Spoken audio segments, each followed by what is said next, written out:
If you are wondering what to watch tonight and scrolling through Netflix, I have a different recommendation for thriller lovers. MaXXXine is currently available on Netflix. This is not one of those ordinary thrillers where monsters jump out from every corner or try to scare you with cheap jump scares. If you are tired of things constantly popping up on the screen, this movie is for you. It has a structure that sparks curiosity through its story and draws you in by creating a steady tension without making you jump out of your seat. If you find these honest analyses and inside perspectives on cinema valuable, please like the video and subscribe to the channel. As a small note, I prepare the English voiceovers in my videos with the help of AI because my English is not sufficient for narration.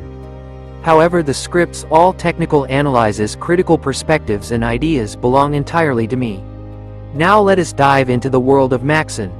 The most impressive part of the film is how it takes the audience directly back to the era of videotapes, to that gritty and hazy atmosphere of old movies. They have perfectly captured the 1980s Hollywood texture and the VHS aesthetic of that period. There is no trace of the overly bright digital-smelling images found in modern films. It feels like you found a dusty tape on an old shelf and popped it in. But let us be honest, this film will not make it onto the best thrillers of all time lists.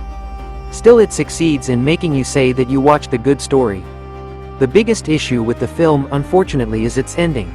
The story builds up so well and raises expectations so high that the choices made in the finale actually ruin the movie.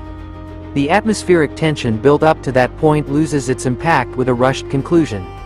As a side note, this film is actually part of a trilogy, but I have not watched the first two films in the series, which are X and Pearl. Despite that, I had no trouble following the story or getting into the atmosphere. So even though it has connections to the previous films, MaXXXine offers an honest viewing experience that stands on its own.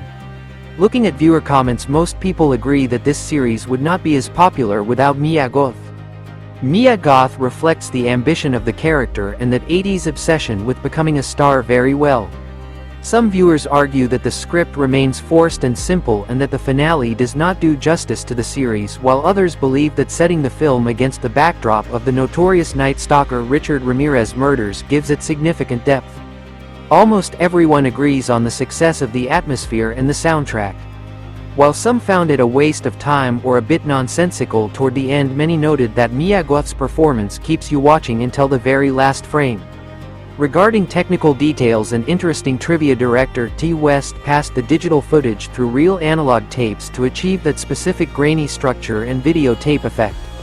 Also, the studio and street scenes were actually filmed in the historic Hollywood locations where legendary 80s horror films were shot. Even the costumes were selected from genuine pieces of that era to reinforce that old tape vibe. Interestingly, Mia Goth views her character as one of two different poles, driven by the same desire to be a star as seen in the previous film Pearl. MaXXXine is the right choice for those who want to watch a good story in that uncanny 80s atmosphere without having massive expectations. Despite its ending, it manages to stand out among the soulless copy-paste works on Netflix. Stay tuned for honest analysis.